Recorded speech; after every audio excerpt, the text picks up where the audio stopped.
तो दोस्तों अभी रात का टाइम है और आप देख सकते हो आज 18 दिन है मेरे बाढ़ का एज। और 18 दिन के अंदर मैंने एक चीज़ नोटिस किया, आपको दिखाता हूँ कि ऐसे जगह जगह पर बाढ़ ने इकट्ठा होना शुरू हुआ था। तो इसके वजह से बाढ़ में क्या होता है कि बाढ़ का जो एक्चुअल गट है वो नष्ट हो जाता है। तो बॉयलर फार्म में अगर आप बॉयलर की फार्मिंग करते हो तो हमेशा कोशिश करना चाहिए कि बाढ़ में एडवांसली कोई डिस्टर्बेंस ना आए, इसके वजह से आपको हमेशा काम करना चाहिए। तो अभी इस प्रॉब्लम को सॉल्व करने के लिए मैंने एक मैनेजमेंट चालू किया, जो पिछले वीडियो में मैंने बोला था।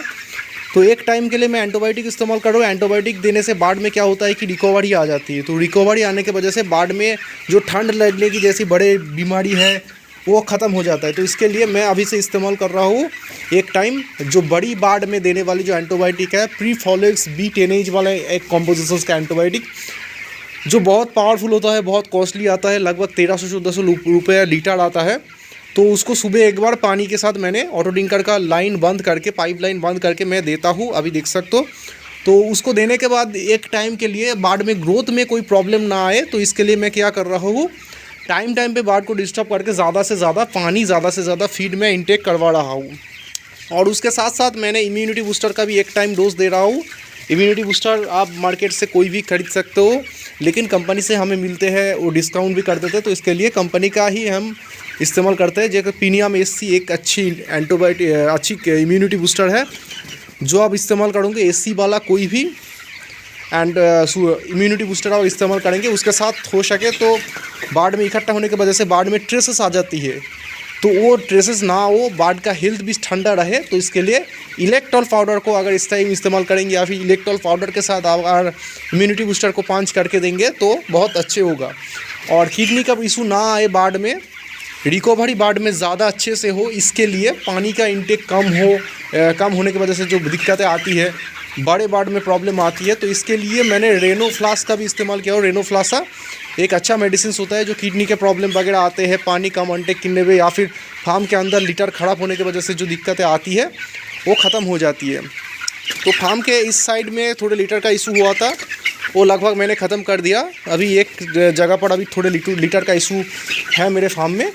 तो कल सुबह आकर मैंने जो लीटर का प्रॉब्लम है मैं सॉल्व कर दूंगा, क्योंकि मैंने पिछले वीडियो में बोला था कि मैंने सेल्फ सर्विस से फार्म करता हूँ, तो खुद में मुझे सारे काम करना पड़ता है। तो मैंने कल आके और भी जो काम है वो सारे कंप्लीट में कर दूंगा। तो अभी मैं देख सकता हूँ, अब मैंने जितना ही डिस्टर्ब करने के बाद ही बाढ़ ने पानी इंटेक करना शुरू कर दिया। मैंने डिंका डोज में रेनोफ्लासा इस्तेमाल कर रहा हूँ। तो अभी डिस्टर्ब करने में ताज़ा मेडिसिन मैंने दिया है, तो जितने ज़्यादा बाढ़ अभी इंटेक कर लेंगे, क्योंकि पूरे रात के पानी में ही ये होगा। ऑटो ड्रिंकर का जो लाइन है वो अभी बंद नहीं किया। तो अभी अगर डिस्टर्ब करके खुद पिला दूँगा तो उसका जो काम है वो ज़्यादा अच्छे से होगा, ठीक है। तो आप इसी तरह से, जैसे कि आप देख सकते हो, इसी तरह से मैंने बनाया है। इसको अगर आप इस तरह से नाड़ेंगे तो बाढ़ बहुत अच्छे से डिस्टर्ब होगा। तो आप हो सके तो आपके फार्म में इसी तरह से एक बाढ़ को डिस्टर्ब करने के लिए कुछ इस तरह से जो बना लीजिए, तो आपको बहुत आसानी होगा। तो मैं हर रोज़ दोस्तों आप लोगों के लिए वीडियो बनाता हूँ, हर एक दिन मेरे वीडियो आते हैं। इसका दोस्तों कारण क्या है कि आप लोगों के पास ज़्यादा से ज़्यादा नॉलेज हो, ज़्यादा से ज़्यादा एक्सपीरियंस हो, आप लोगों के लिए ज़्यादा अवेलेबल रहूँ। तो आप लोग हमेशा कोशिश करना कि चैनल को सपोर्ट करके हर एक फार्मर दोस्तों हो या फिर कोई भी पोल्ट्री फार्मिंग में रुचि रखते हो उससे, या फिर आपके आसपास में कोई भी एक्सपर्ट लोग हैं जो बहुत अच्छे जानते हैं पोल्ट्री फार्मिंग के बारे में, उसके पास शेयर करना। अगर वो उसे लगता है कि मेरे कोई इन्फॉर्मेशन गलत हो रहा है या फिर मेरे मैनेजमेंट में कोई दिक्कतें आ रहा है या फिर मेरे इन्फॉर्मेशन में कोई दिक्कतें हैं, तो कमेंट करके बता सकते हो, क्योंकि हर एक इंसान परफेक्ट नहीं होता। मैं भी दोस्तों फंडामेंटल में विश्वास करता हूँ, क्योंकि बहुत सारे दोस्तों मुझे टेक्निकलिटीज़ दिखाते हैं कि इसी तरह से फार्मिंग करते हो तो इतना बॉडी वेट आता है।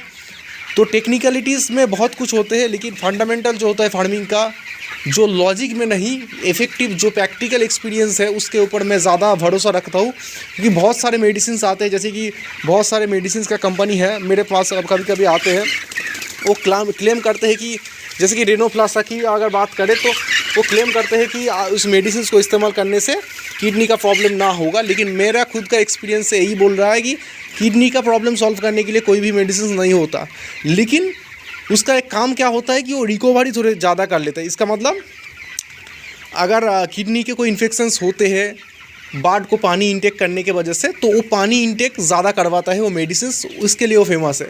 तो टेक्निकलिटीज़ में मत जाइए, हर एक चीज़ में एक्सपीरियंस करके मैं सीखा हूँ, वो तो एक्सपीरियंस के तौर पर मेरे जो नॉलेज है वही आप लोगों को मैं बताता हूँ, ठीक है। तो अभी दूसरे वाले शेड में जाएंगे और दिखाएंगे कि इसमें क्या क्या मैंने चेंजेस किया है। अभी दोस्तों दूसरे वाले शेड में मैंने आ चुका हूँ और जो लैम बार्ड का जो जगह है मैंने एक कोने में कर दिया। और लैम बार्ड एक कोने में करने की दिक्कत यही है कि कोई भी अगर लैम होता है उसको मैं अलग से कर दूँगा, क्योंकि वो लैम बार्ड के लिए एक अलग जगह होना ज़रूरी है, क्योंकि एक बार्ड अगर लैम हो जाता है तो खाने में पानी पीने में दिक्कतें होती है, क्योंकि हम एज के हिसाब से जो ऑटो डिंकर का जो जगह है वो ऊंचा कर देता है, फीडर को जो जगह है जो अब देख सकते हो मैंने टंगा दिया है। तो इसी तरह से बढ़ाने की वजह से बार्ड में दिक्कतें आ सकती है। तो जो लैम बार्ड है, जो वीक बार्ड है, उसको दोस्तों अलग करने की कोशिश ज़रूर कीजिए। तो अभी इस वाले सेट में भी मैंने अभी रेनो प्लस का जो पानी है ऑटो डिंकर डोज में दिया है। तो अभी मैं बार्ड को थोड़ी देर के लिए 2-3 बार डिस्टर्ब करूँगा, उसके बाद घर में जाऊँगा, डिनर करूँगा। तो आप भी दोस्तों इसी तरह से डिस्टर्ब कीजिए बार्ड को। तो बार्ड अगर ज़्यादा से ज़्यादा पानी पिएगा, ज़्यादा से ज़्यादा फीड खाएगा, तो उसका जो इफ़ेक्टिव तरीका है, वो जो मैनेजमेंट है वो आपको सही होगा। तो अभी 20 दिन है, 20 दिन के आसपास अभी हो चुके हैं, 18 दिन मेरे बार्ड का एज है। तो अभी बहुत सारे फार्मर भाई बोल रहे थे कि भैया फीड कैसे दूंगा, जैसे कि ज़्यादा फीड खाने से एफसीआर तो हाई हो जाता है। तो फीड देने की एक तरीका आप मान लीजिए कि रात के टाइम में जो बार्ड ने फीड इंटेक करते हैं वो सुबह के पहले के वक्त जो होते हैं वहाँ पर ज़्यादा इंटेक करते हैं।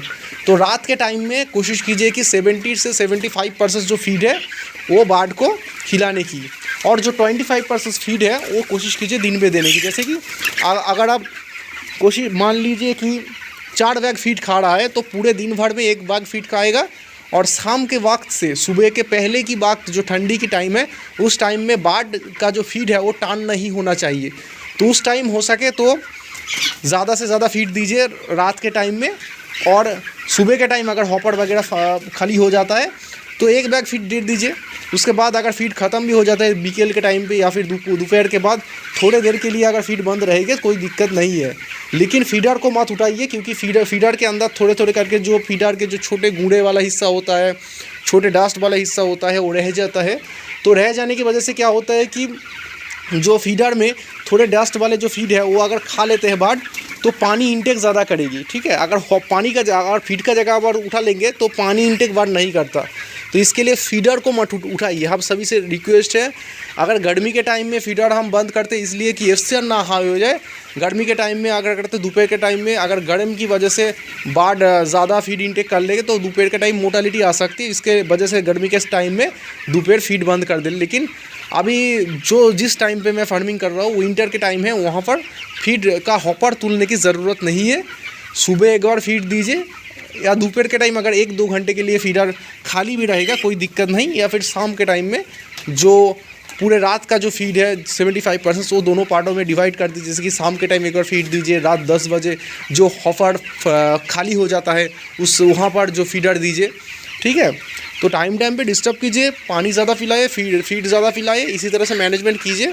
और कोशिश कीजिए भैया लीटर अगर ख़राब ना होगा तो आपको एक अच्छा रिज़ल्ट यहाँ पर देखने को मिल जाती है। विंटर के टाइम में क्या होते हैं कि इस टाइम पे छोटे बार्ड में थोड़े मोर्टालिटी आते हैं, लेकिन अगर छोटे बार्ड में आप मैनेजमेंट सही से करते हो, रेडी बार्ड जो होते हैं जिसको मोर्टालिटी आने के बाद जो एफसीआर आपका हाई हो जाता है, तो रेडी बार्ड में मोर्टालिटी नष्ट कम होते हैं, ख़राब कम होते हैं। लेकिन गर्मी के टाइम में छोटे बार्ड बहुत अच्छा रहते हैं, लेकिन 25-26 दिन के बाद बार्ड में डिस्टर्बेंस आते हैं, मोर्टालिटी ज़्यादा हो जाता है और एफसीआर आसानी से बढ़ जाता है। एक अच्छा रिज़ल्ट भी बुरा हो जाता है। लेकिन ठंडे के टाइम में आपका रिज़ल्ट जो है रेडी जो रिज़ल्ट होते हैं वो ख़राब नहीं होता। तो इसी तरह से मैनेजमेंट करते रहिए दोस्तों, और आप लोगों के लिए तरह तरह की वीडियो मैं बनाता रहूँगा। आप लोग मेरे लिए दुआ कीजिए। जय हिंद दोस्तों, अल्लाह हाफ़िज़।